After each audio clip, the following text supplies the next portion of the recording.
Então, boa noite a todos. Hoje é dia 23 de abril e vamos dar início à nossa aula, a nossa última aula, que vai ser a 21ª aula de resolução de questões da VUNESP.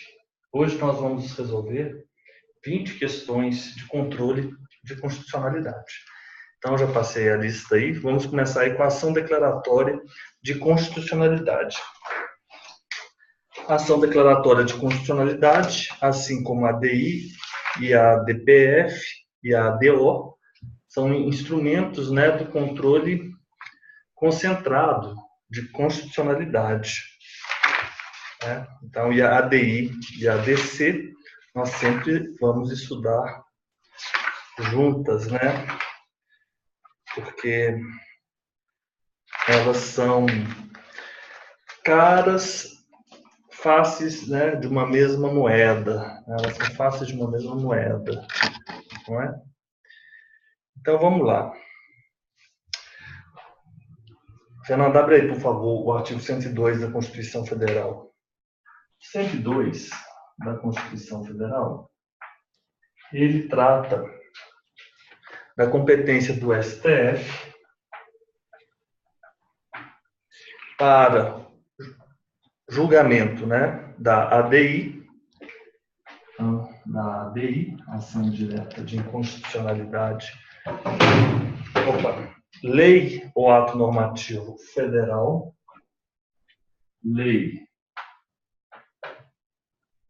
ato normativo federal e ou estadual. Federal ou estadual. Então, a ADI, lei ou ato normativo federal ou estadual, lei federal, lei estadual, ou se você preferir, você pode colocar aqui,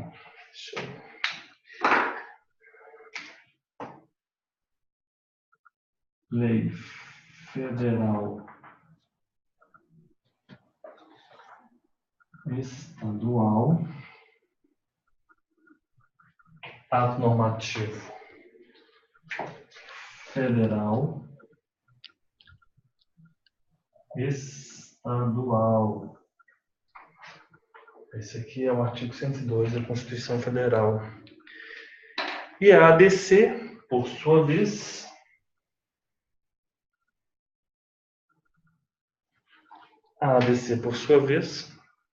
lei,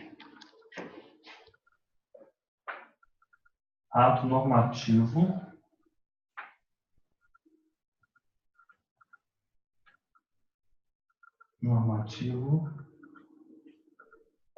federal.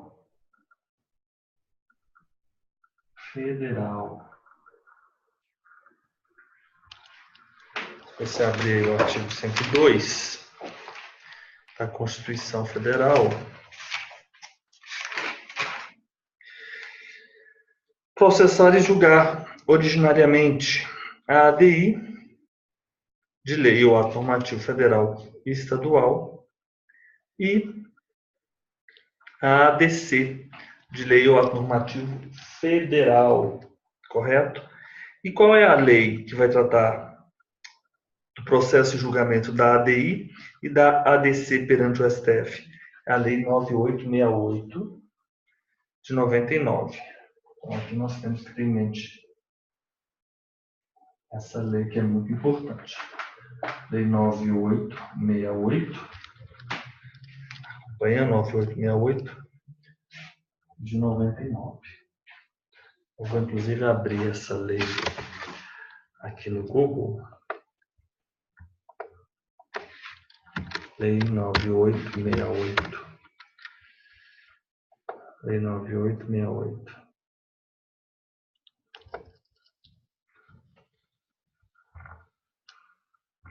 A Lei 9868, que ela vai dispor da ADI e ADC. Essa lei dispõe sobre o processamento e julgamento da ADI e ADC perante o STF. Artigo 2º, são os legitimados o que deve conter a petição inicial? E que nós temos o procedimento cautelar em ADI, correto? E depois nós temos também a ADO, que é tratada a partir do artigo 12A, a partir de 2009. Nós temos essa lei tratando também de outro instrumento, o controle de concentrado, a partir do artigo 12A, e a lei 2000, introduzido, né, pela 12063, a partir de 2009.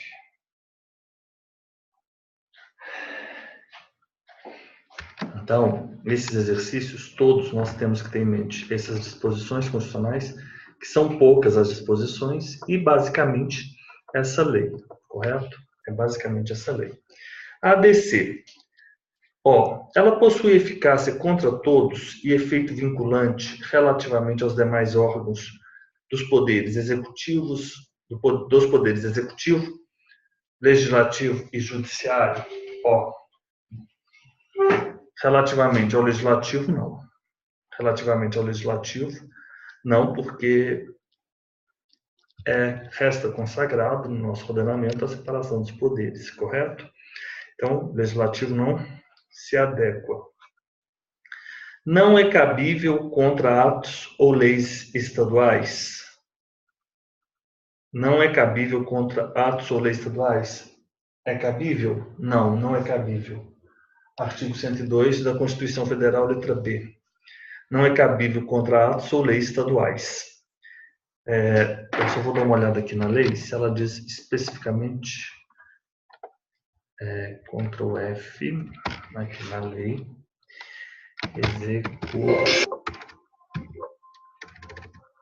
ela não é eficácia.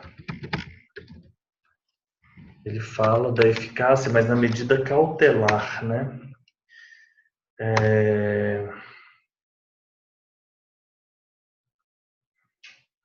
E no 27 ele fala da eficácia, da suspensão da eficácia. Ao declarar a inconstitucionalidade de lei ou ato normativo e tendo em vista razões de segurança jurídica ou de excepcional interesse social, poderá o STF, por maioria de 2/3, não, isso aqui é modulação dos efeitos. Modulação dos efeitos, mas ele não fala isso, a letra A. Mas isso é o que nós dependemos do nosso sistema jurídico. A letra A correta é errada, porque legislativo não se enquadra. Não é cabível, letra B correta. Pode ser ajuizado pelos mesmos legitimados a proposituras da ADPF? Não. Os mesmos legitimados da ADI. Os mesmos legitimados da ADI. A ADPF tem uma lei específica. Quem pode propor a ADI? E também, no caso, a ADC, né? A ADI. Nós podemos, o artigo 2º, presidente da República, a mesa do Senado, mesa da Câmara, mesa da Assembleia Legislativa do Estado, governador do Estado, PGE, Conselho da Ordem, partido político com representação no Congresso Nacional, confederação sindical, entidade de classe de âmbito nacional. Agora a ADC, vamos dar uma olhada.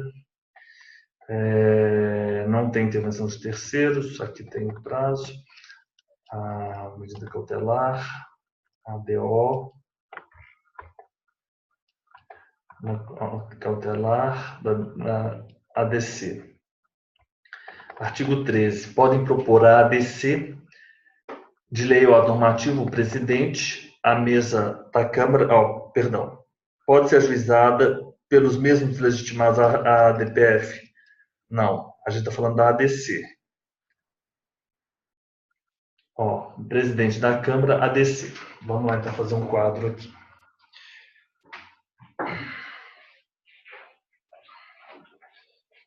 Legitimados.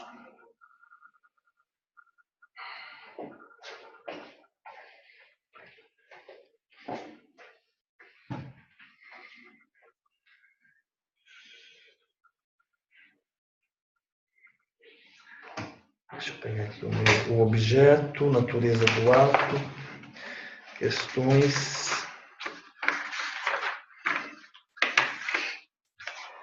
A gente tem que sempre seguir nessa lei.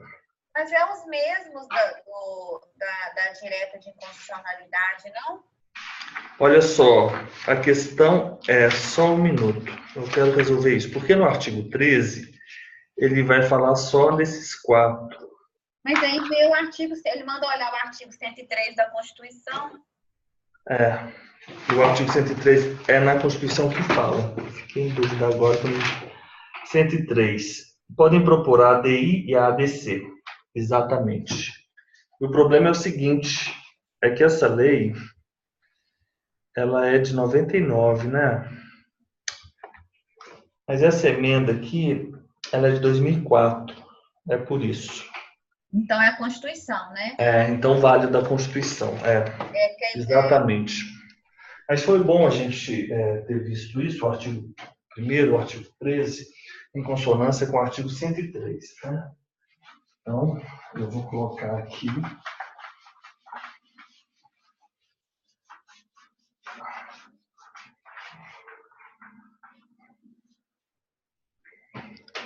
Os legitimados.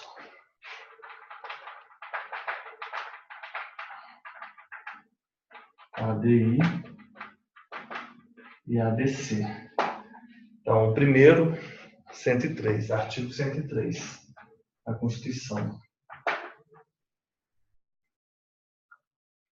Presidente da República. Presidente da República, mesa do Senado Federal, mesa do Senado, mesa da Câmara, mesa do Senado, mesa da Câmara, mesa da Assembleia Legislativa, né? Mesa da Assembleia e a respectiva do Distrito Federal, Câmara do DF, governador do Estado, governador,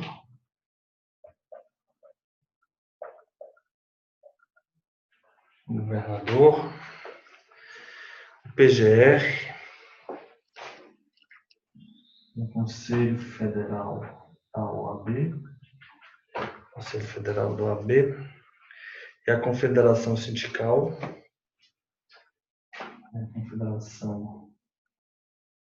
Confederação Sindical, entidade de classe de âmbito nacional. Confederação Sindical, mais entidades de classe de âmbito nacional.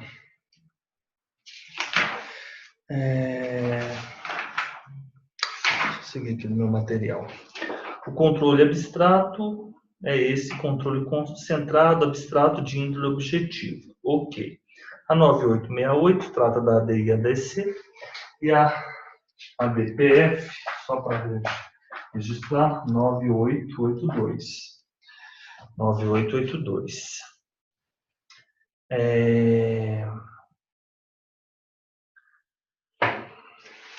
A competência, né, é do STF no âmbito federal e do TJ no âmbito estadual, né? A competência. STF, âmbito federal, e STJ também tem um âmbito estadual. A STJ também tem a competência. No Estado depois. Depois a gente vai estudar essa do Estado. Especificamente a disposição constitucional. Eu já vou trazer a disposição constitucional aqui. A gente... É o 125, parágrafo 2º da Constituição Federal. 125, parágrafo 2º. Cabe aos Estados a instituição da representação de inconstitucionalidade de leis ou atos normativos estaduais ou municipais em face da Constituição estadual. Então, o STJ também vai ser a mesma coisa. A ADI, a ADC, leis, atos normativos estaduais, municipais, municipais. É isso aí. Também a ADO, né?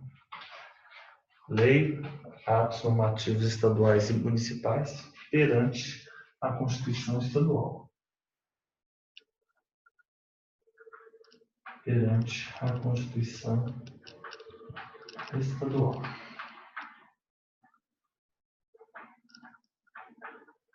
Perante a Constituição Estadual.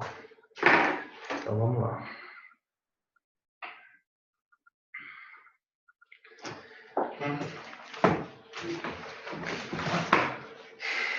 Pode ser ajuizada pelos mesmos legitimados a propositura da ADPF. Agora vamos dar uma olhada nos legitimados da ADPF. Então eu vou na 9882, Lei 9882. Nós vamos dar uma olhada aqui os legitimados. A ADPF será proposta perante o STF, terá por objeto evitar ou reparar lesão a preceito fundamental resultante do poder público. Em duas situações, correto? Nós vamos ver isso aqui daqui a pouco. A petição inicial deverá conter o STF, vetado. A ADPF é uma lei pequena.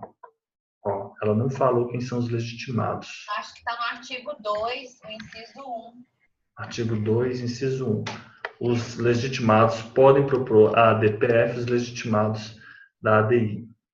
Correto? Você é da ADI, não é da ADC. Pode ser ajuizado pelos mesmos legitimados a proposituras da... Não. A ADC pode ser ajuizada pelos mesmos legitimados a propositura da ADPF. Isso é estranho, né? Então, a ADPF, legitimados. Legitimados também são estes, né? Os legitimados delas são estes. Mas é estranho, né? Pode ser ajuizada pelos mesmos legitimados a proposituras da ADPF. Arguição incidental. Espera aí. Isso aqui é arguição incidental, não é ADPF, não. Não é a arguição incidental, é no controle difuso, correto? É verdade. A arguição incidental é no controle difuso. Então, o controle difuso, qualquer parte, teoricamente, ela pode promover esse... Então, não são os mesmos legitimados, porque pode ser qualquer parte, né? Seria isso? Porque o que nós estamos tratando aqui, quando eu falo arguição incidental, a arguição incidental ela acontece no difuso, né? Não é a DPF. Eu estava... Isso mesmo, professor. É o óbvio, né? Tem hora que a gente falha, né? Assim. Mas a gente fica incidental pensando... é o difuso, e o difuso é qualquer pessoa. O difuso, então, não é essa situação. Não se admite a liminar, admite-se sim a liminar, a cautelar, na ADC, correto? Na ADC. Então, voltamos aqui. A gente continua, então, a letra B é a letra correta. Deixa eu dar uma olhada aqui nessas minhas anotações. Controle concentrado abstrato. A diferença entre o controle abstrato e difuso relativamente ao pedido. No difuso, o pedido é o direito subjetivo da parte, correto? No difuso. No abstrato, no concreto, o pedido é a declaração de inconstitucionalidade. Então, a competência, a índole objetiva, nesses controles todos é índole objetiva. Não tem partes, nós temos legitimados e não existe um caso concreto sendo analisado. O que nós temos, na verdade, é uma lei que está sendo confrontada com a nossa Constituição. Princípios processuais aplicáveis não se aplicam, por exemplo, a alguns princípios, como contraditório, ampla defesa, duplo grau de jurisdição, nessas ações de controle concentrado abstrato, correto? Não se aplicam. E também, muito menos, o duplo grau de jurisdição, que para o STF, o duplo grau de jurisdição não está consagrado na Constituição. Essas ações, elas não admitem desistência, não se pode desistir, porque a supremacia da Constituição é indisponível. Não há que se falar em desistência nessas ações. Não se admite intervenção de terceiros, nos termos da 9882, nos termos da 9868. Assistência, nem todos consideram, né, assistência como intervenção de terceiros, né? A lei faz menção à intervenção de terceiros, né, mas também não cabe assistência, pois o regimento do STF possui dispositivo que veda a assistência. Então, não cabe assistência, não cabe intervenção de terceiros.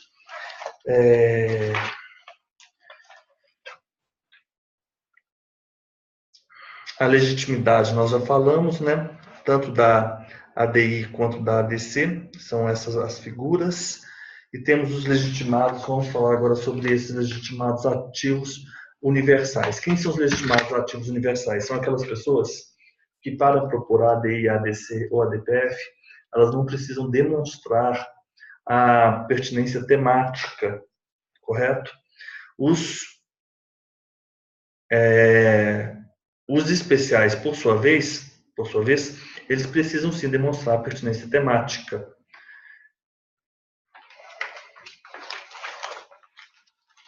Vamos ver quais são os que... Mesa da Assembleia, pertinência temática. Governador, pertinência temática. E essa aqui também, Confederação Sindical, entidade de classe de âmbito nacional, também pertinência temática. O objeto da ADI deve guardar relação de pertinência com a atividade de representação da Confederação Sindical ou entidade de classe de âmbito nacional. Confederação Sindical, já vimos isso. O governador e a Assembleia devem demonstrar relação de pertinência. Também.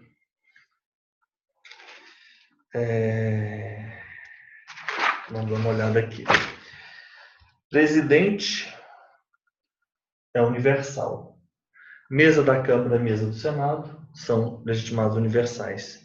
PGR universal. Partido político no Congresso Nacional. Olha, faltou. Partido político com representação no Congresso Nacional. Faltou um. Partido político, representação, Congresso Nacional. Então, aqui é universal, legitimado universal, é o PGR legitimado universal, partido político universal, Conselho Federal da OAB também é legitimado universal. Os outros três, mesa da Assembleia, o governador e a Confederação Sindical e a entidade de classe nacional, pertinência temática. O nome disso são os legitimados especiais. Legitimados especiais.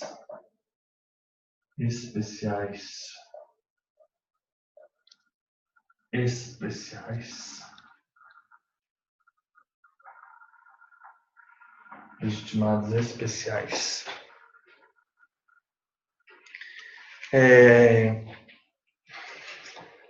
Eu falei presidente da República, governador. O vice-presidente teria legitimidade? Ou vice-governador? Não. A gente tem que fazer uma análise do artigo 103 de forma restritiva.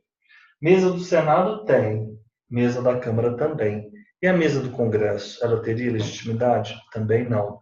Mais uma vez, a interpretação é restritiva.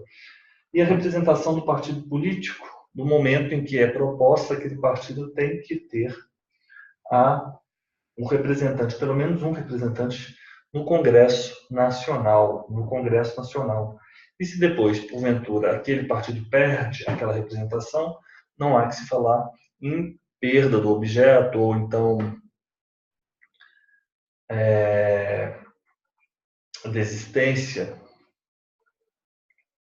ou então perda da legitimidade subjetiva, não há que se falar nada disso. Quando deve ser analisada? A legitimidade do partido deve ser analisada no momento da propositura da ação, mesmo que antes do julgamento o partido perca o representante, a ação continua. Correto? E essa associação? Entidade de classe, confederação sindical. Pode ser, por exemplo, uma associação de associações? Sim, pode ser sim uma associação de associações. Quais os legitimados que possuem capacidade postulatória? O partido político, vou fazer um quadradinho aqui, partido político, confederação sindical e entidade de classe, estes aqui, eles não têm capacidade postulatória. Isso quer dizer o quê? Que eles devem ser representados por advogados. Só estes dois, o partido político e a confederação sindical e a entidade de classe, não possuem capacidade postulatória. Não possuem capacidade postulatória. Não possuem capacidade postulatória. E entidade de classe de âmbito nacional. O que deve ser interpretado como entidade de classe de âmbito nacional? A entidade de classe de âmbito nacional, ela tem que estar presente em pelo menos 1/3 dos estados. É aquela que está presente em pelo menos 1/3 dos estados. Atuação em 9 estados. 9 estados. Ela tem que estar presente em 9 estados. 9 estados. As confederações sindicais e entidades de classe de âmbito nacional são de âmbito federal. Entidade de classe, federações. Então, nós temos as confederações sindicais. Só vou marcar isso aqui porque isso é bom. As confederações sindicais, elas são de âmbito nacional. As federações, elas são de âmbito regional, estados.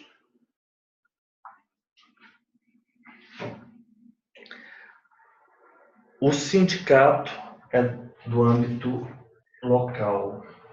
Sindicato, âmbito local. As confederações sindicais. Uma simples associação sindical, ela que reúne sindicatos, né, ela não tem legitimidade, porque tem que ser uma confederação sindical que é de âmbito nacional, né, e as federações de âmbito regional.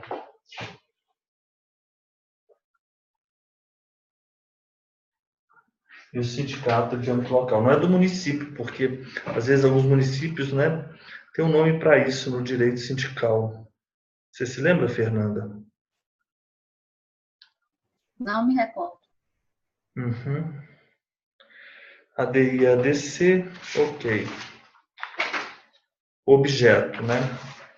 Então tá, o objeto são aqueles leis ou atos normativos primários, aqueles que buscam fundamento de validade diretamente na Constituição Federal. Lei, ato normativo federal e estadual que tem fundamento de validade, né, na própria Constituição. Deixa eu jogar aqui no Google, ver se eu vou te falar isso aqui agora. Âmbito de influência dos sindicatos.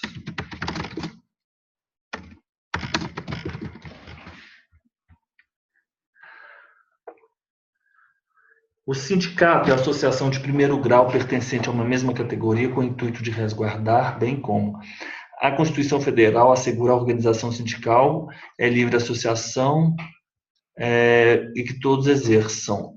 A confederação é âmbito federal, federação, não é isso que eu estou a procurar. Âmbito territorial do sindicato.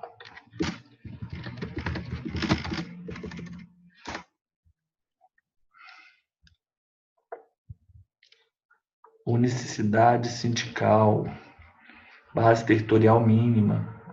Isso aqui é o que tem um sindicato. Sindicato. O sindicato ele tem abrangência.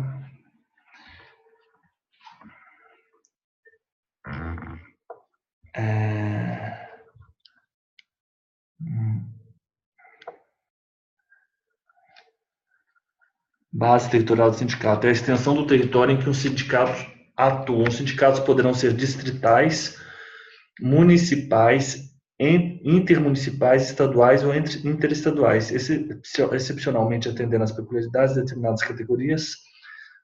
Sindicatos nacionais. Base territorial mínima municipal é a base do município, área de atuação geográfica do sindicato, que obedece ao princípio da unicidade sindical, que é a proibição legal de mais de uma entidade sindical da mesma categoria e uma mesma base territorial. Era isso mesmo. É a proibição legal de... Exatamente. Ok. Continuamos aqui com as nossas questões. Vamos lá.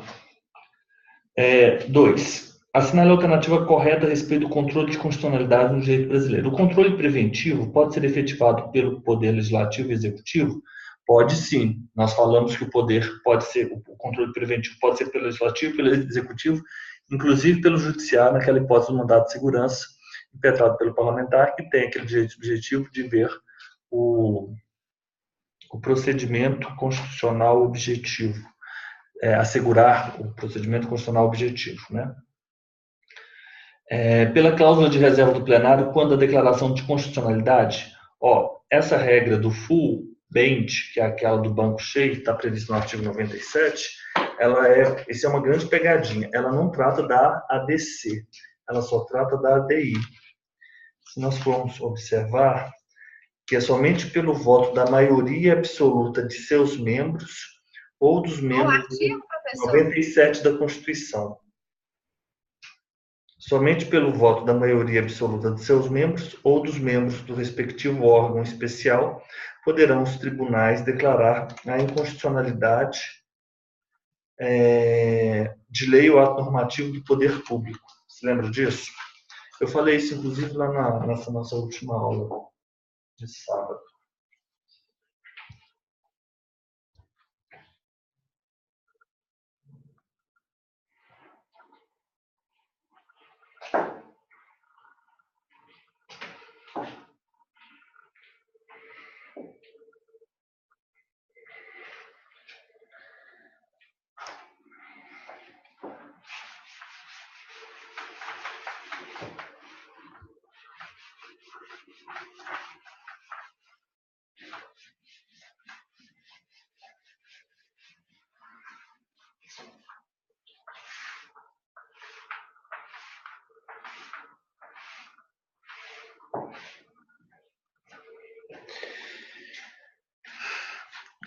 Reserva full bench.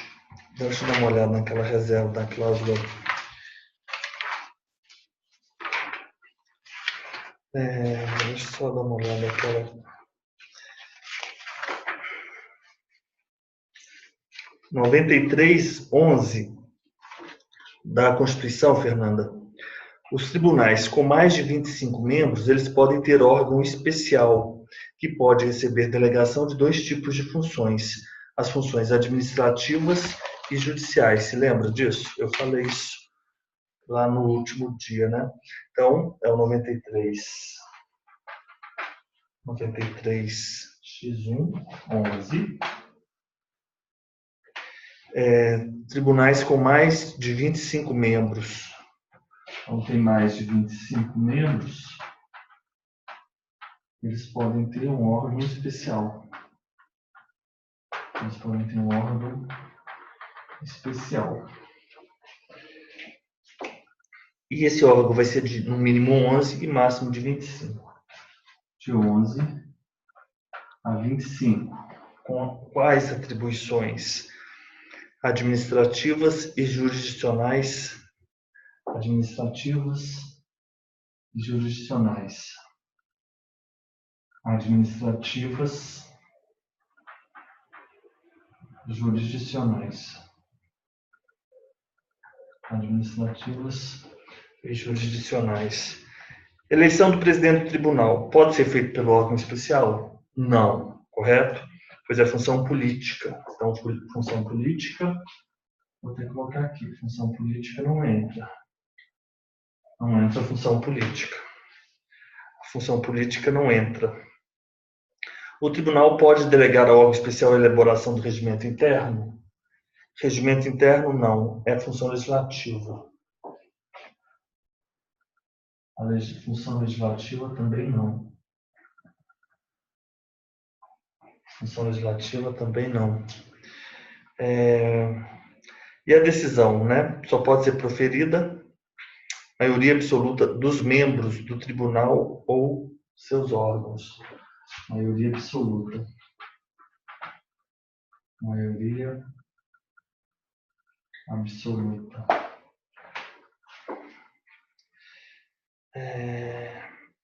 Isso é no âmbito dos tribunais. No âmbito dos tribunais. Âmbito dos tribunais. Quer dizer que o juiz, ele sozinho, ele pode sim reconhecer a inconstitucionalidade de uma lei, porque essa regra específica da cláusula, né, da reserva de plenário, ou fulbente, ela vale tanto para o difuso quanto para o concentrado. Fulbente. Ela é tanto para o difuso quanto para o concentrado. Para um quanto para outro. Continuando aqui.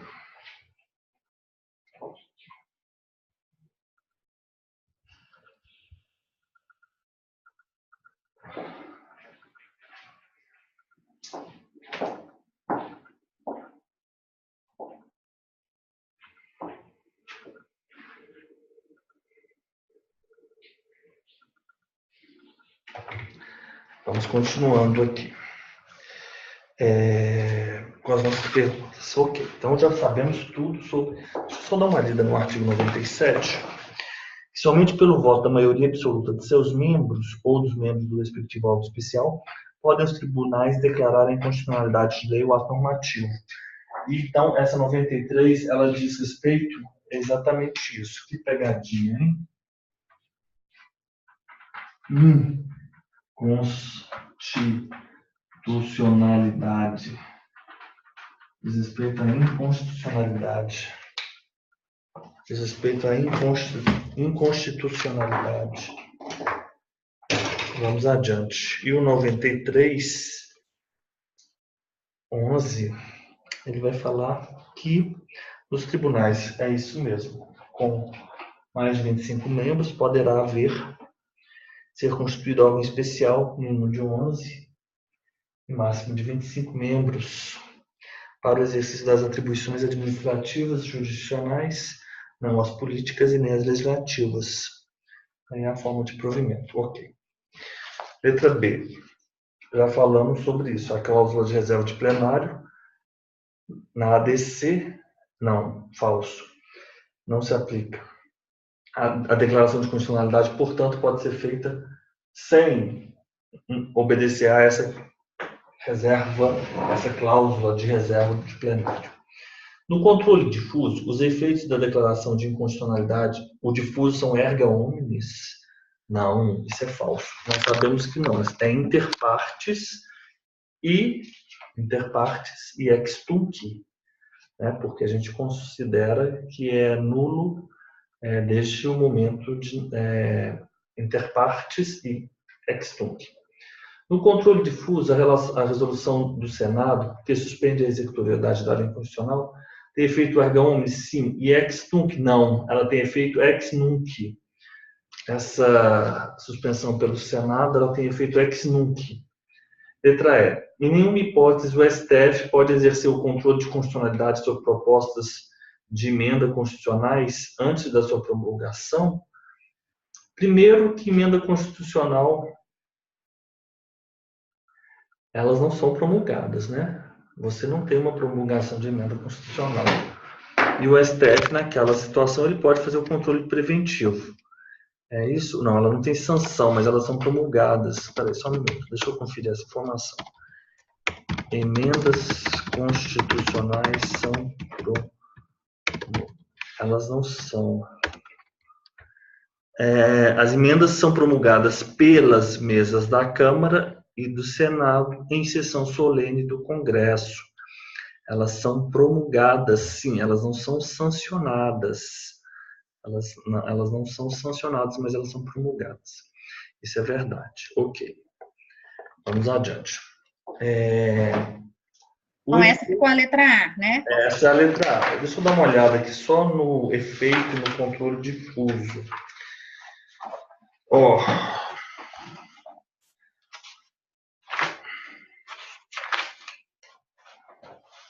Deixa eu dar uma olhada aqui. Efeitos no controle difuso. Controle difuso. Quanto ao tipo de ação ou omissão, já falamos sobre isso, formal ou nomodinâmica. Vício de decoro, quanto ao momento, originário e superveniente, não tem antecedente, eu só quero ver os efeitos. Especificamente repressivo. Quanto à competência. Ok, difuso aberto norte-americano. Controle concreto, o efeito é interpartes. Ó, eu falei aquela questão sobre, né, o efeito erga omnes e o efeito vinculante, né? O efeito interpartes é no controle concreto, né? Interpartes. O abstrato, ele é erga omnes e vinculante. Erga omnes diz respeito a todos. E vinculante diz respeito aos poderes, né? Poder judiciário, salvo plenário do STF, falei sobre isso. Ao aspecto objetivo, efeito erga omnes torna oponível contra todos o dispositivo. O vinculante torna oponível o dispositivo, também os motivos, né? A transcendência dos motivos. O erga omnes atinge os particulares quanto aos poderes. Então, pelo aspecto subjetivo, nós não vamos diferenciar erga omnes de vinculante, correto? Porque erga omnes é contra todos. Vinculante seria os poderes. O erga omnes é mais amplo. A gente vai diferenciar erga omnes de vinculante pelo critério objetivo, não do sujeito atingido, mas da extensão dos efeitos. Porque efeito erga omnes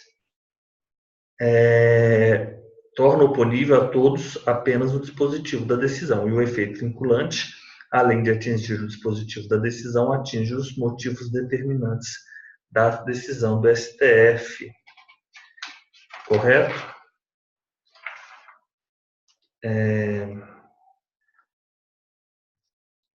Então, nós falamos de um quadro também. O erga omnes, poderes públicos e particulares, os destinatários.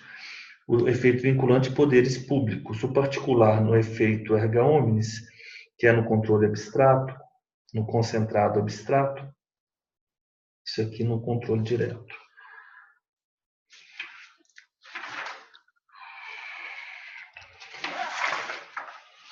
Às vezes a gente procura uma informação e a gente não encontra.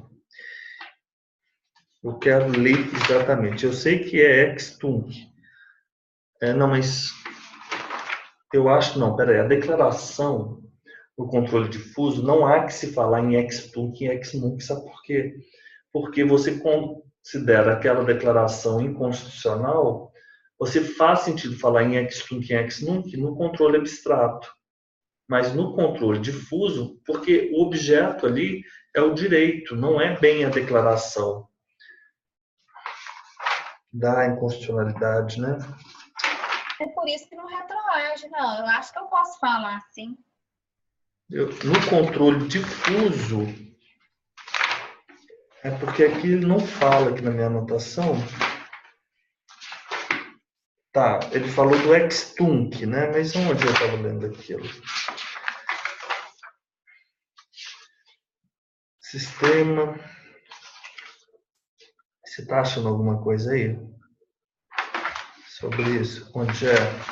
Eu li, foi no Dizer o Direito que eu li, e anotei esse ex-tunc. O que ele falou aí? Não, que é interpartes e ex-tunc. O controle Uso no difuso interpartes ex-tunc. ex-tunc. Aham. Ah, interpartes e ex-tunc. Tá, tudo bem. A suspensão pelo STF é que é ex-nunc. Então, o interpartes e o ex-tunc.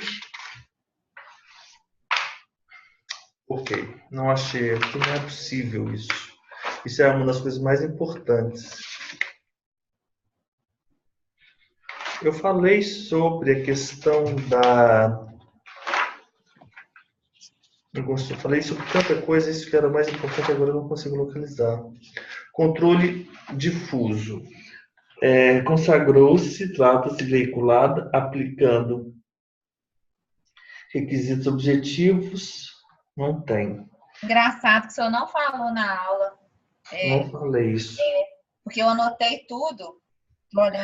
Requisito subjetivo. O controle de constitucionalidade concreto e incidental, tal como desenvolvido no direito brasileiro, é exercido por qualquer órgão judicial no curso de sua competência. Cabe a todos os órgãos judiciais, indistintamente, tanto de primeiro como de segundo grau, bem como aos tribunais superiores. A questão de constitucionalidade pode ser suscitada tanto pelas partes, pelo MP, pelo juiz ou tribunal ex officio, como veremos no que diz respeito ao tribunal, a declaração de constitucionalidade fulbente. Ok.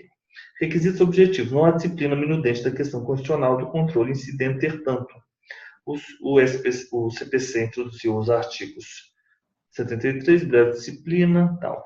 Mas a gente já está em outro momento. Você falou assim, efeitos interpartes. Agora, o restante não falou mesmo. Foi a última parte da aula. Exatamente. Efeito, vamos lá. Aqui, eficácia subjetiva da resolução. Falei sobre isso, sim, da resolução. Além de erga omnes, ex nunc. A corrente minoritária da resolução, nos termos do artigo, resolução do Senado 5210. Controle de normas.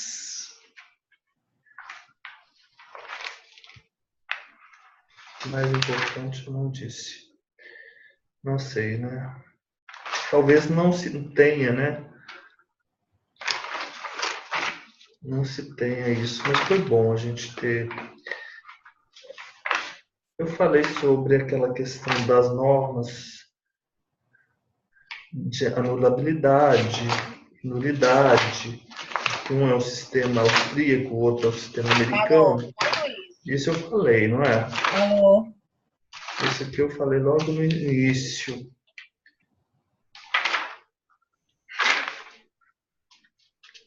Não, mas tem uma anotação minha aqui, efeito ex-tunc, modulação de efeitos. Mas é a modulação, tanto no concentrado quanto no difuso.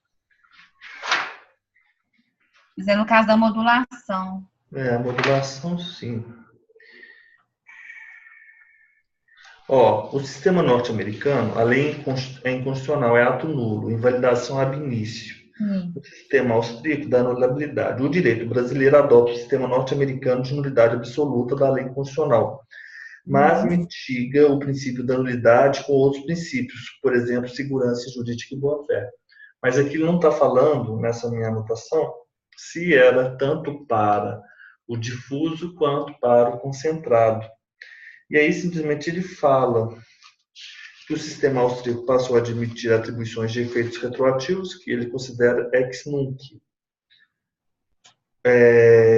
que é a decisão de inconstitucionalidade ex nunc ou pro futuro, né? No sistema austríaco de anulabilidade. Já no sistema norte-americano, a decisão de constitucionalidade é ex nunc e não pode sofrer modulação, porque jamais produziu efeitos. Mas no Brasil, o sistema que é adotado, que é o sistema norte-americano de nulidade, ex nunc, ele sim, ele é conjugado com boa-fé, segurança jurídica, então ele sofre modulação, né? Era isso mesmo. Sofre modulação.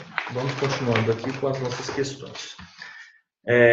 Considerando o sistema de controle de constitucionalidade de leis ou atos normativos, é o 3, letra A, Para a propositura da ADI, incide sobre as agremiações partidárias a restrição jurisprudencial derivada do vínculo de pertinência? Tem os partidos políticos, os partidos políticos têm pertinência? Não. O que tem pertinência são os estaduais. É o governador, a Assembleia, os partidos políticos não. E as entidades de classe. Não é isso que eu marquei? Espera só um minutinho, agora eu fiquei na dúvida. A confederação sindical não tem pertinência? Nenhum deles. A São confederação, não, a confederação sindical e a entidade de classe de âmbito nacional, essas sim, elas têm pertinência, elas são especiais, legitimadas especiais, porque elas têm que provar a pertinência, correto? A mesa da Assembleia, o governador e as confederações sindicais e as entidades de classe de âmbito nacional. Elas têm que ter, provar a pertinência. O que eu disse é o seguinte, que o partido político e essas confederações sindicais e entidades de classe de âmbito nacional, elas não possuem capacidade postulatória. Ou seja, precisa ter um advogado, que é outra coisa, né? Mas então tá ok. Letra B. Em se tratando de ADI, o STF firmou o entendimento de que a ação dessa natureza não é suscetível de desistência? B. Correto. Falei sobre isso. C. A medida cautelar em ADI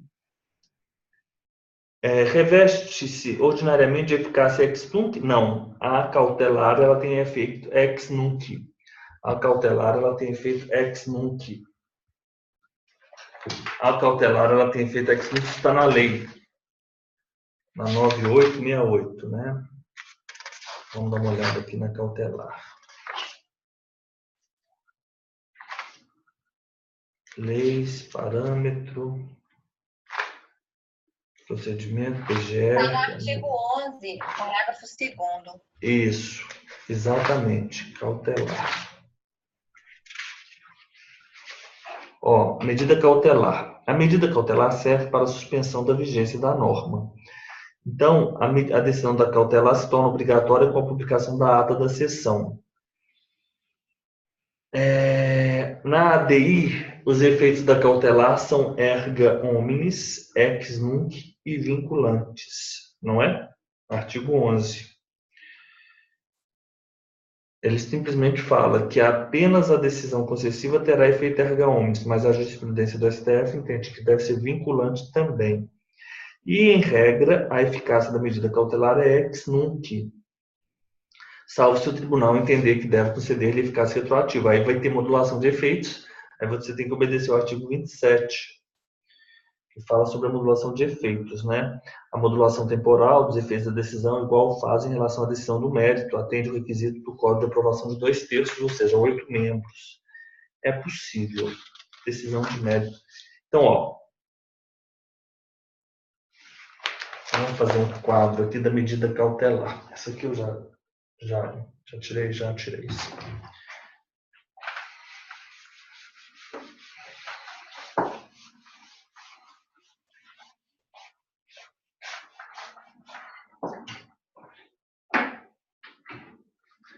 Medida cautelar.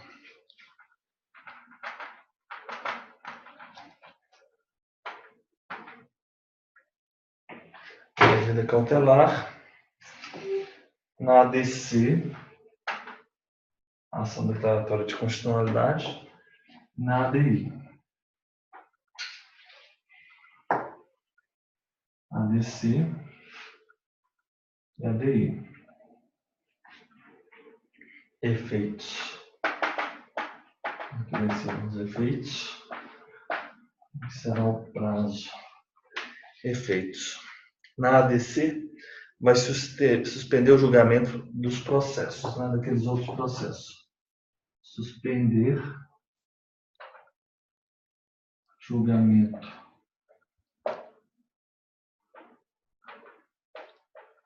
processos. Suspender julgamento dos processos. E o efeito é para o judiciário. Suspender julgamento, efeito judiciário. Deixa eu colocar aqui direito. Suspender julgamento E suspender julgamento, processos. Suspender julgamento dos processos. O efeito é só para o judiciário. Efeito para o judiciário. Qual que é o prazo da cautelar no ABC? 180 dias. Na ADI,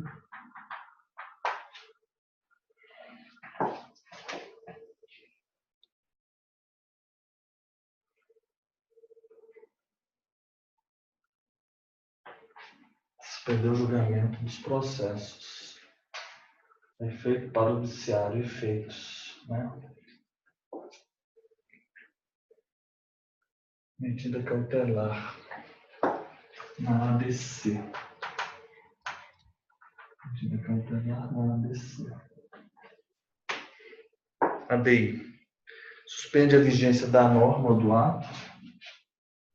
Suspende vigência, norma, ato.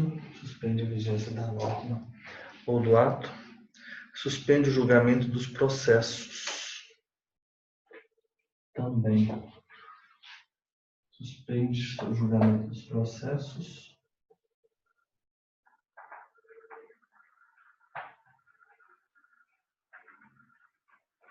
E, por fim, os efeitos, né, da ADI vinculantes, erga omnes, e qual outro? Ele falou? Vinculante, erga omnes, ex nunc.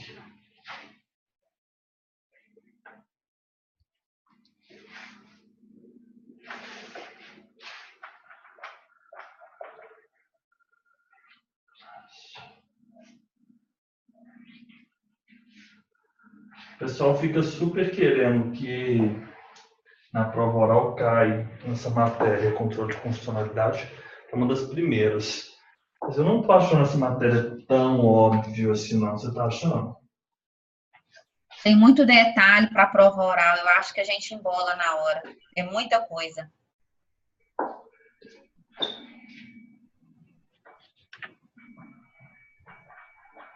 Eu estou adotando aqui um livro depois eu te passo o nome desse autor.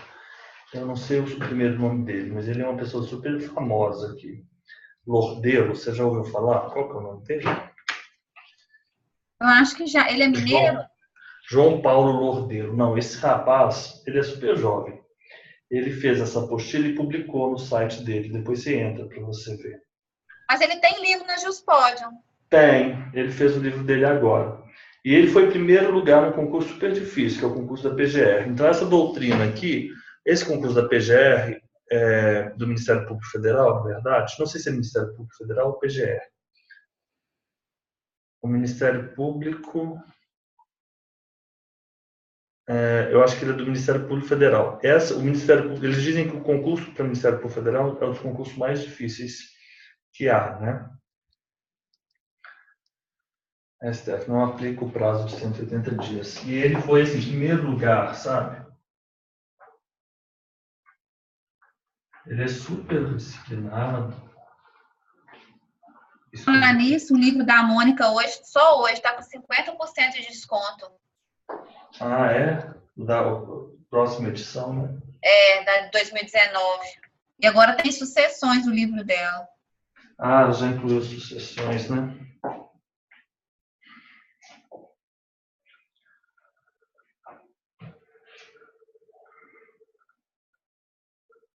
Vamos lá. Fernando, vamos fazer um intervalo assim, de 3 minutos rapidinho e daqui a pouco a gente volta?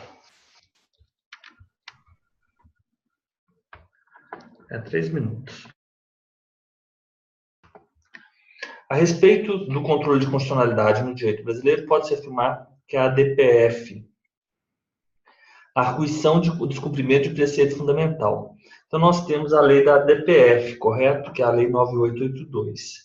É admissível, ainda que haja qualquer outro meio eficaz? Não, a ADPF, ela é residual. Vou dar uma olhada aqui na ADPF. Ela é residual, 9882. A ADPF. Ela está prevista, né? A previsão da ADPF.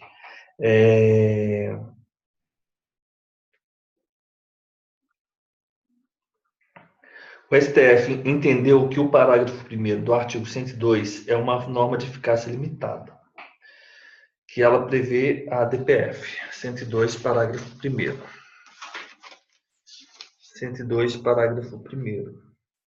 A ADPF decorrente dessa Constituição será apreciada pelo STF na forma da lei. ADPF, ok. Até 99, como ela era de eficácia limitada, e pelo fato de não haver a 9868, então não tinha aplicabilidade a essa norma. De 88 a 99 não foi possível o ajuizamento da ADPF, né, porque a regulamentação só aconteceu em 99. Quem são os legitimados? Os mesmos legitimados do artigo 103, legitimados da ADPF, os mesmos do 103.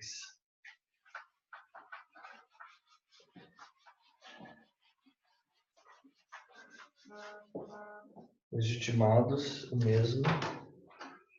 Legitimados. Deixa eu só colocar no silencioso aqui. Os mesmos legitimados.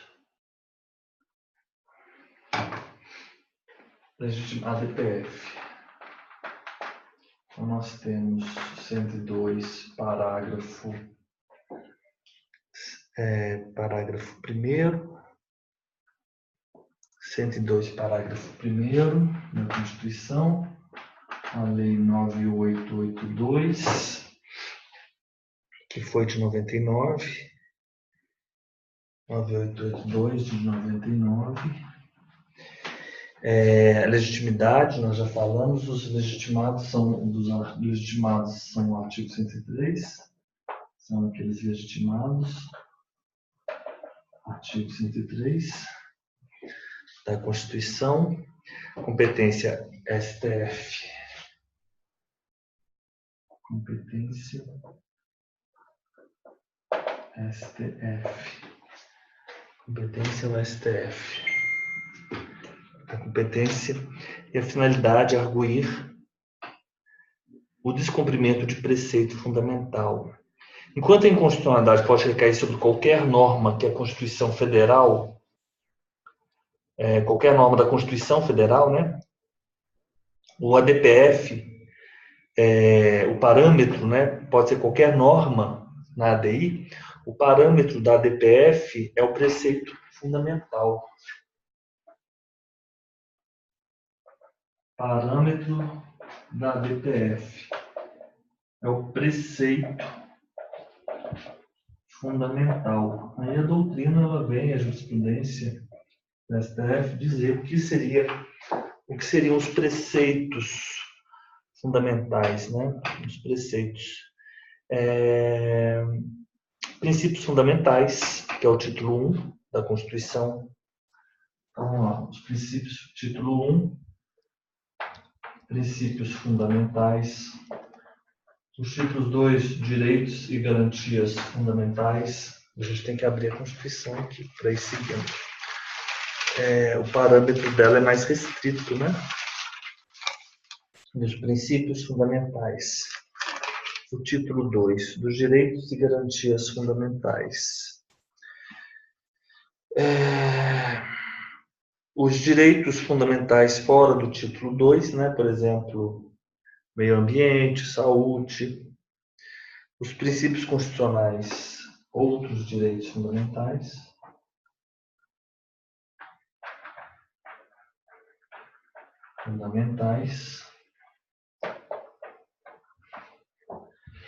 Os princípios sensíveis, né? os princípios constitucionais sensíveis. Princípios sensíveis. Princípios sensíveis. Princípios sensíveis. Princípios constitucionais sensíveis. 34, 7. 34, 7. Princípios sensíveis. 34, 7. E as cláusulas pétreas, né? Os princípios constitucionais sensíveis 34, 7 da Constituição e as cláusulas pétreas. Cláusulas pétreas. As cláusulas pétreas estão previstas, né? No artigo 60, parágrafo 4º. Artigo 60, parágrafo 4º. Artigo 60, parágrafo 4º.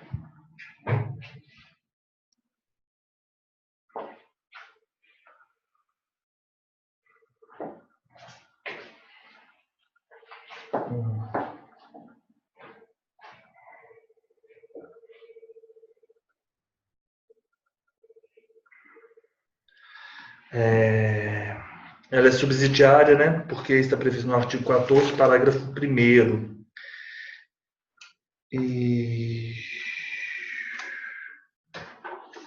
vamos ver o que mais eu posso falar aqui sobre ela nesse momento.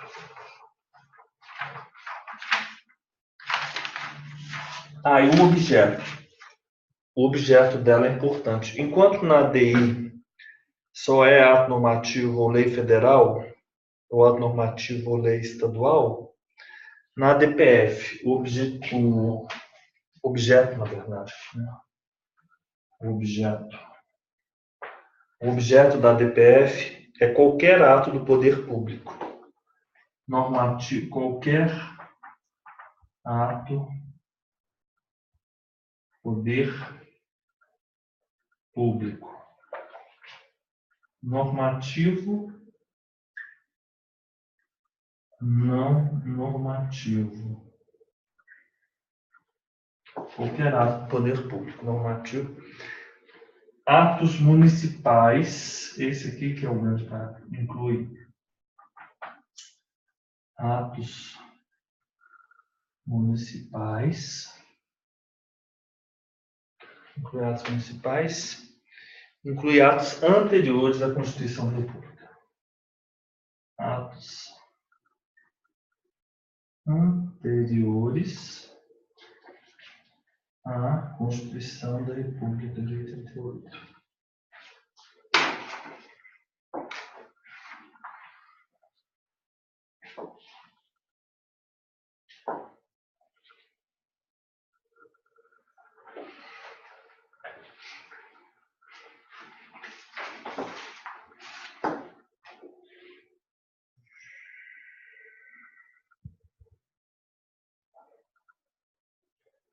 Vamos lá agora.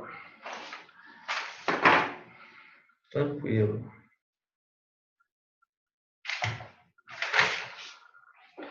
A DPF poderá ser autônoma ou incidental. Ela é autônoma quando ela é preventiva ou repressiva, que busca evitar ou reparar lesão a preceito fundamental, que está previsto no artigo 1º, né? Ela evitar ou reparar, ou seja, é a DPF autônoma, que é preventiva, evitar ou reparar repressiva.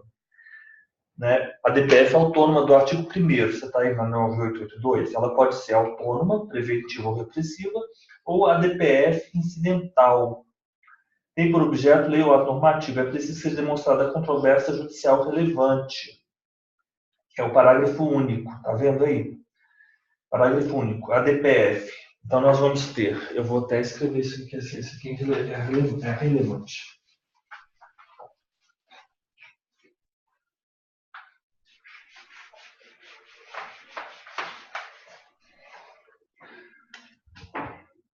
A DPF autônoma. A DPF autônoma.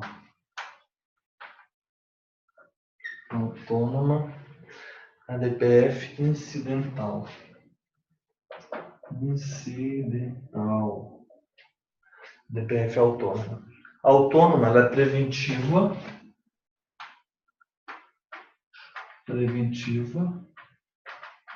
ou repressiva, não é isso? Preventiva ou repressiva. Artigo 1º da 9882. Artigo 1º da 9882. Artigo 1º, 9882. Quando ele fala preventivo, ele está usando a palavra evitar. E a outra, ele usa a palavra reparar. A DPF incidental é o parágrafo único, é o artigo 1º. Artigo 1º, parágrafo único. Não é isso? Inciso 1. Inciso 1. Incidental. Quando for relevante, controvérsia judicial relevante. Controvérsia judicial relevante. Controvérsia judicial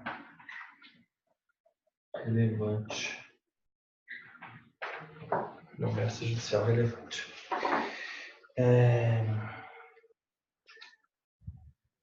Aqui ela diz respeito a ato do poder público, né? Ato do poder público. Aqui, por sua vez, ela diz lei ou ato normativo. Lei, ato normativo federal, estadual,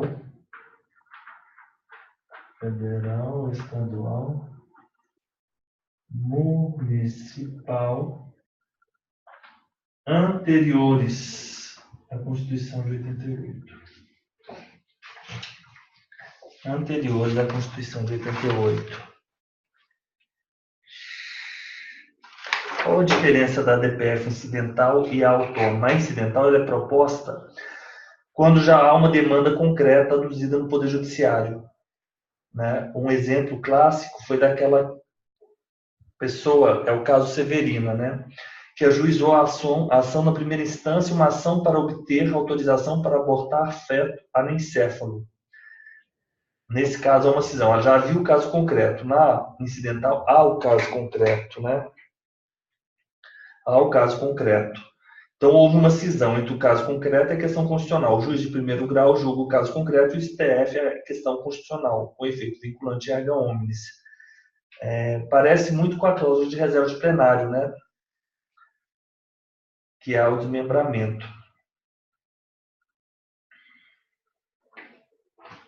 Ok, vamos lá.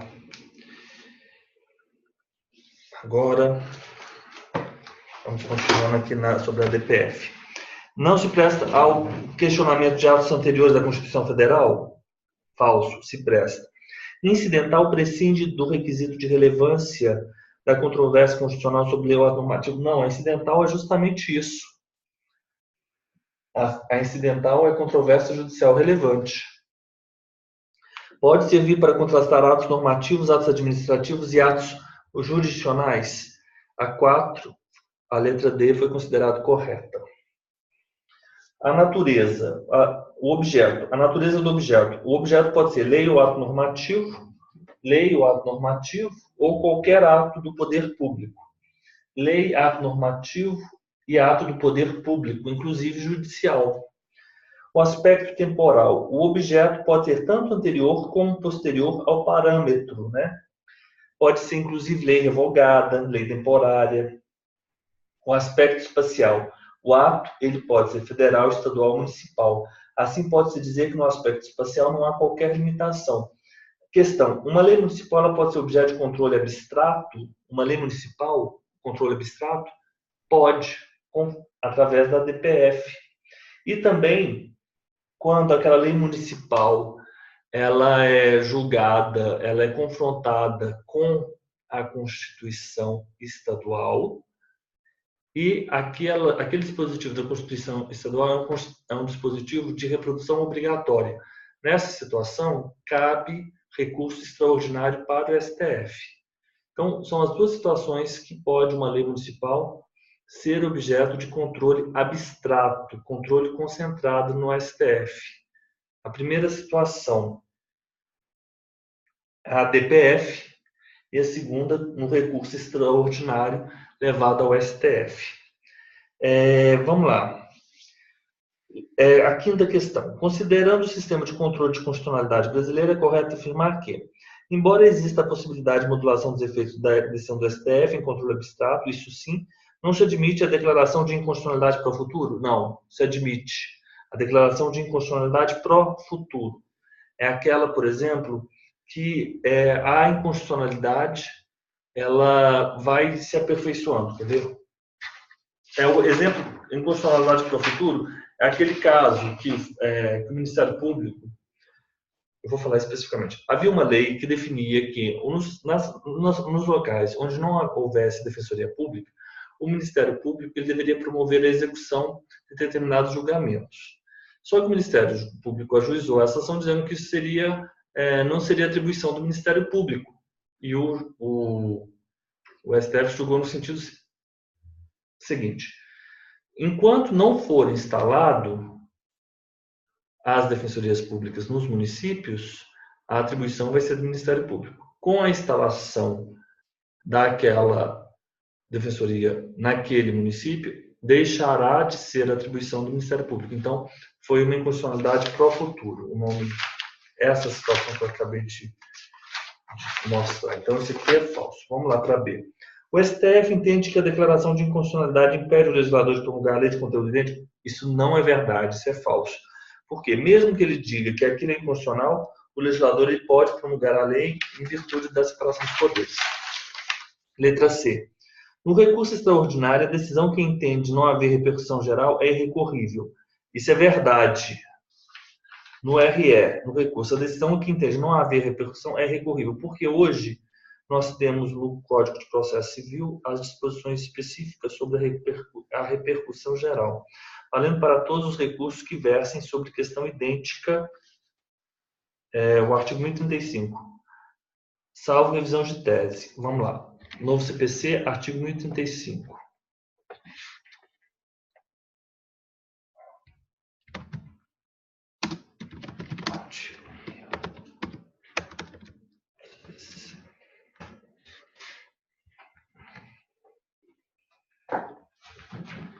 O F.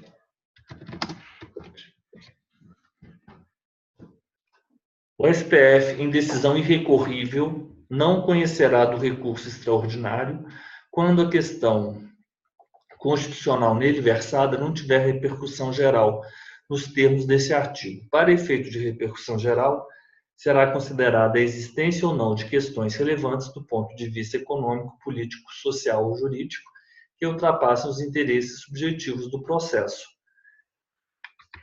Isso é interessante. O STF ele não vai conhecer de recurso extraordinário quando a questão constitucional nele versada não tiver repercussão geral. Então, hoje, para o STF conhecer de recurso extraordinário, tem que haver essa expressão, repercussão geral. E o que é isso? A existência de questões relevantes, existência ou não de questões relevantes do ponto de vista econômico, político, social ou jurídico, que ultrapassam os interesses subjetivos do processo. O recorrente ele deve demonstrar a existência de repercussão geral para apreciação exclusiva pelo STF. E haverá repercussão geral sempre que o recurso impugnar acórdão que contrarie súmula ou jurisprudência dominante do STF, o recurso, que o recurso impugna um acórdão. Esse acórdão ele contraria a súmula ou jurisprudência dominante do STF. O 2 foi revogado e o 3, agora em 2016, tenha reconhecido a inconstitucionalidade de tratado ou de lei federal. Acórdão que reconheceu a inconstitucionalidade de tratado de lei federal. Então, o relator pode admitir, na análise da repercussão, a manifestação de terceiros, subscrita por procurador habilitado, nos termos do regimento interno. E aí é isso. E ele, havendo essa repercussão geral, o relator do STF determina a suspensão do processamento de todos os processos pendentes, individuais ou coletivos que versem sobre a questão e transmitem no território nacional. Olha como é grave isso, né? Todos são suspensos. Aí nós temos aí. A súmula da decisão sobre a repercussão geral constará de ata, que será publicada no Diário Oficial e valerá como acordo. Então, vamos lá. Letra D. A DPF, a letra C está correta, né? Letra D. A arguição de descumprimento do preceito fundamental admite a concessão de liminar em medida cautelar, mas exige a audiência obrigatória da autoridade responsável pela edição do ato antes da eventual concessão de liminar? Não, pessoal. Isso não é verdade. A liminar na DPF. Deixa eu dar uma olhada aqui, a liminar na DPF.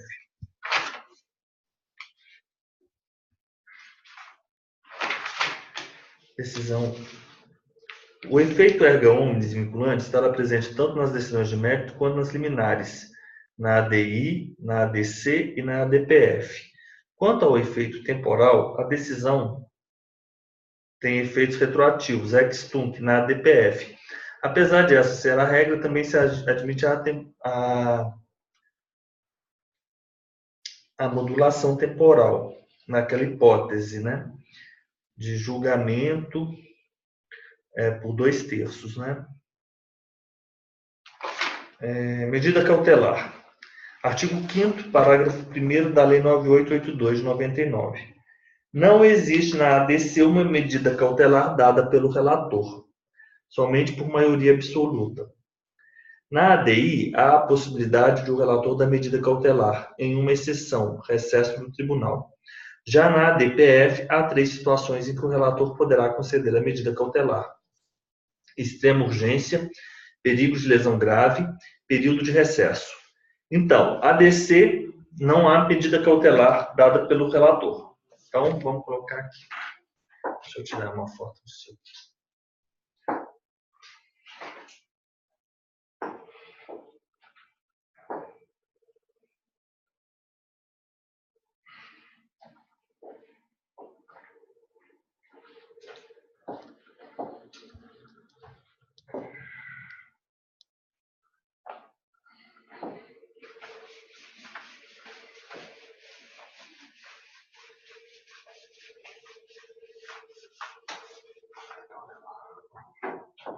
Medida cautelar.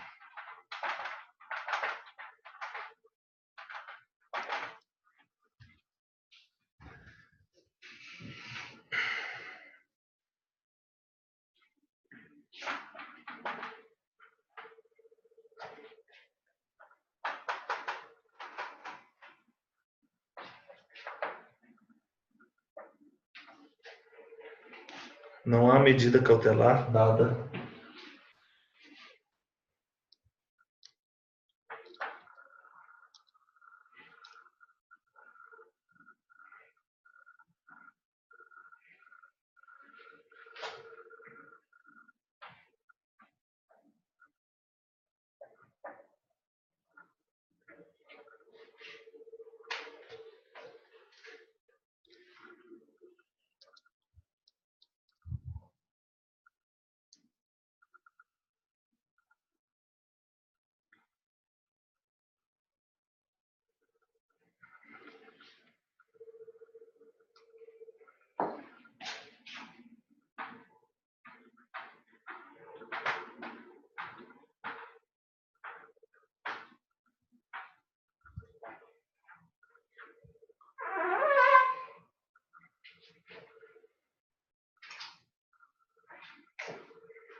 Uma única possibilidade do relator da medida cautelar.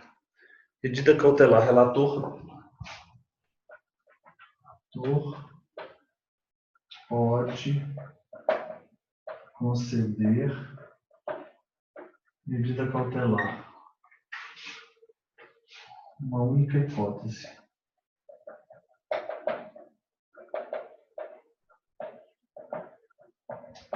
Excesso. ADC, ADI. E na DPF, 3 situações que o relator. A DPF.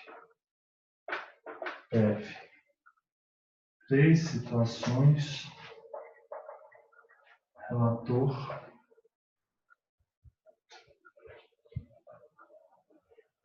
concede medida cautelar. 1, 2, 3. Extrema urgência.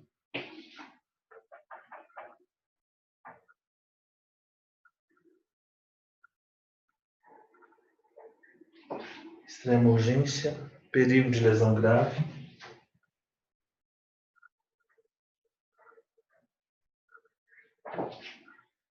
Perigo de lesão grave. O outro é período de excesso.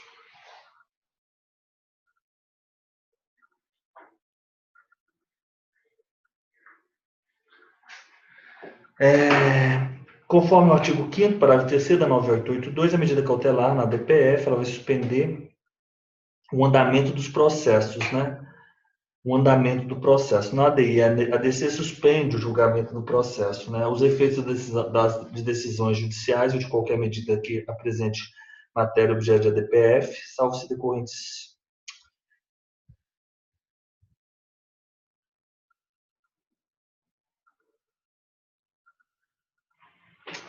Isso aqui não faz sentido. Vamos lá. 6º. Então, a letra D, nós vimos que na ADPF admite concessão de liminar, mas exige... Não tem audiência, não. Audiência, não se fala em audiência, não.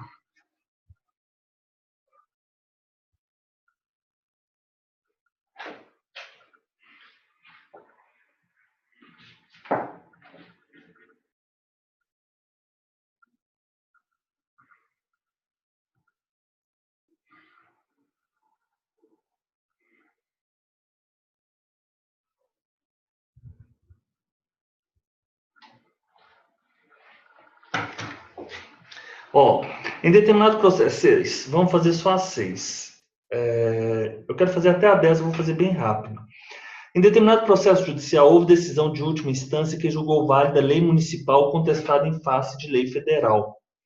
Essa é uma hipótese de decisão prevista no texto da Constituição da República, que enseja a interposição. Isso está previsto, Fernando, no 102.3. A, B, C e D. 102.3. Julgar, mediante recurso extraordinário, as causas decididas em única ou última instância quanto à decisão recorrida. Contrariar dispositivo dessa Constituição, declarar a inconstitucionalidade de tratado ou lei federal, julgar válida lei ou ato do governo local contestado em face dessa Constituição, julgar válida lei local contestada em face de lei federal. Então, competência do STF, né? Competência do STF, julgar mediante recurso extraordinário aquelas causas contrárias ao dispositivo dessa Constituição. Ok.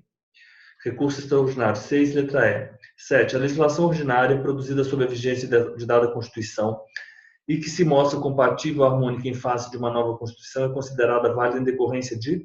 Nós sabemos disso, né? Que nesse caso ela vai ser recepcionada. Recepcionada. Letra C. A 8 foi anulada. O 103...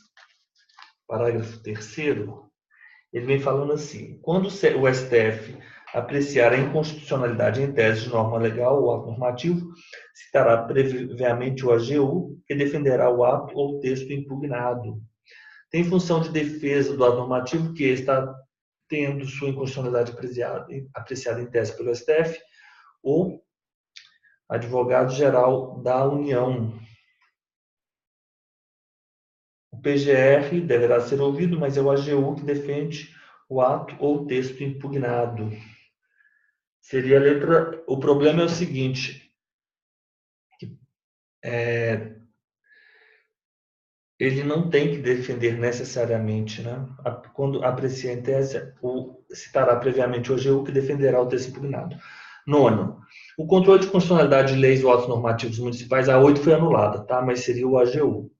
O nono, o controle de constitucionalidade de leis ou atos normativos municipais em face da Constituição pode ser realizado pelo STF por meio de ADPF e também o recurso extraordinário, né? Naquela situação. Letra A, tá certo. Pode ser realizado. Eu falei sobre isso. Letra 10. Questão 10. Considerando o sistema de controle de constitucionalidade brasileiro, assinale a alternativa correta. O órgão fracionário do tribunal não pode declarar inconstitucionalidade, mas pode afastar sua incidência. Não, súmula vinculante 10. Aqui, quando ele afasta a incidência, ele tem que reservar, ele tem que respeitar a maioria absoluta. Súmula vinculante 10. O órgão fracionário, se ele afasta, ele não declara, mas ele afasta, ele também tem que fazer por maioria absoluta. Súmula vinculante 10. Vou ler para você aqui a súmula vinculante 10.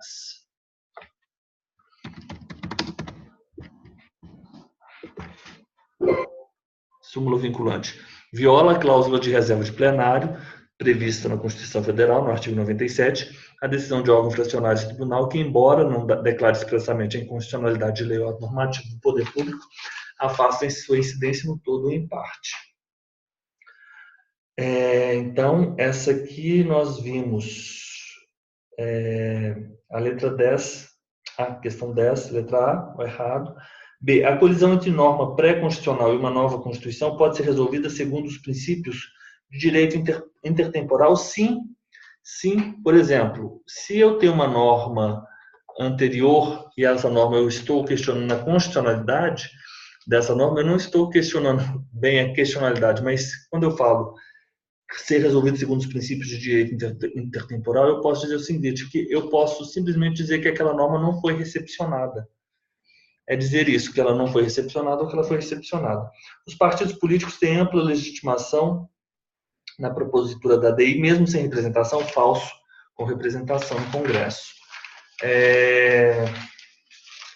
A propositura de ADI pelo governador e Assembleia junto ao STF dispensa a pertinência temática? Falso. Tem que haver.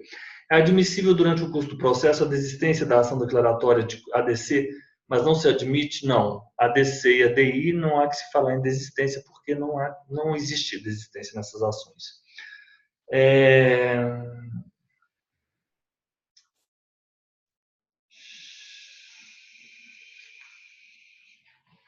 Você quer resolver mais até a 15, Fernanda? Ou você quer? É que manda. Mais Então, vamos lá. descansar, professor, né? Hã? Já está mais tarde, até você chegar em casa, né? Mas aqui eu tenho que esperar porque eu vou poder sair daqui só depois que eu fizer o upload. Mas então vamos só parar por aqui mesmo, porque a gente já viu muita coisa. Essas outras são todas muito simples. O PGR é aquele 102, parágrafo 1º. O PGR deve ser previamente ouvido nas ações de inconstitucionalidade em todos os processos de competência do STF. Que é o 11. No sistema de controle de constitucionalidade, com relação às suas funções constitucionais, o PGR, letra D. A letra 12, em relação ao controle de constitucionalidade, é correto afirmar que a ADI pode ser proposta pelo governador do Estado? Pode ser sim. A letra B, declarada inconstitucional por omissão da medida para tornar efetiva a norma constitucional, será dada a ciência ao AGU? Não. Isso não faz sentido. AGU declarada inconstitucionalidade por omissão de medida para tornar efetiva a norma constitucional. 103, parágrafo 2º, declarada inconstitucionalidade por omissão de medida para tornar efetiva a norma constitucional, será dada a ciência ao poder competente para a adoção das medidas necessárias, em se tratando de órgãos administrativos, para fazê-la em 30 dias. Não faz sentido isso. O Conselho Federal do OAB deverá ser previamente ouvido? Não. O PGR. A aprovação, revisão e cancelamento de súmula vinculante poderá ser provocada por aqueles que podem propor a ação popular? É o 103A, que fala sobre a súmula será por objeto, a validade. O STF poderá, de ofício ou por provocação mediante decisão de 2/3 de seus membros, após reiteradas decisões sobre matéria constitucional, aprovar a súmula que, a partir de sua publicação na imprensa oficial, terá efeito vinculante em relação aos demais órgãos do Poder Judiciário e administração pública, direta e indireta nas esferas federal, estadual e municipal, bem como proceder à sua revisão. Parágrafo 2º. Sem prejuízo do que vier a ser estabelecido em lei, a aprovação, revisão ou cancelamento de súmula poderá ser provocado por aqueles que podem propor a ADI. Isso é falso. Nossa, o pedido de cautelar na ADI é de competência da STJ? Não. 102. Não faz sentido isso. 102, inciso 2. Julgar o HC. Não é isso, não. Não faz sentido isso. 12, letra E. A 13 é da pertinência temática, nós sabemos que é governador do Estado, mesa de Assembleia Legislativa, confederação sindical, é a letra C. A emenda 45 de 2004 introduziu a súmula vinculante, é o que a gente acabou de ver aqui, a 103A. Efeito vinculante se estenderá aos demais órgãos do Poder Judiciário, 103A. E a administração pública direta e indireta nas esferas federal, estadual e municipal, letra A. 14, letra A, fácil. O STF pode propor de ofício ou provocado mediante decisão 2/3. A 14, uma entidade de classe de âmbito nacional constatada pertinência temática, visou uma DI, na qual pede declaração de inconstitucionalidade de uma lei estadual e também de constitucionalidade do artigo 2º. Nessa situação é correto afirmar o quê? Deixa eu só dar uma olhada qual foi essa resposta que eu estou sem esse gabarito aqui. Vamos dar uma olhada aqui.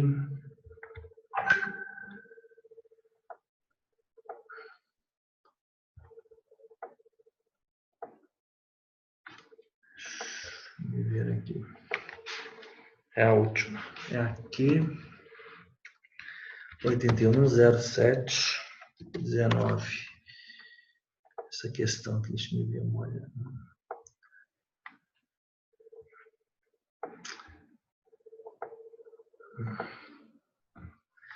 A entidade autora possui legitimidade ativa e os tipos de pedidos podem ser acumulados na mesma demanda objetiva, mas lei estadual não pode ser objeto de ADC. Ok. Isso é tranquilo, fácil, né? Vamos dar uma olhada aqui. Compete ao STF julgar, né, a ADI por lei ou ato normativo federal estadual e a ADC por lei ou ato normativo federal. ADI, lei ou ato normativo federal estadual, ADC, só lei estadual. Embora possa haver acumulação, ele não pode julgar a ADC de lei estadual, correto? A entidade possui legitimidade ativa e os dois tipos podem ser acumulados numa demanda. Ok, é a letra C. Então, Fernanda, eu vou parar aqui agora a gravação e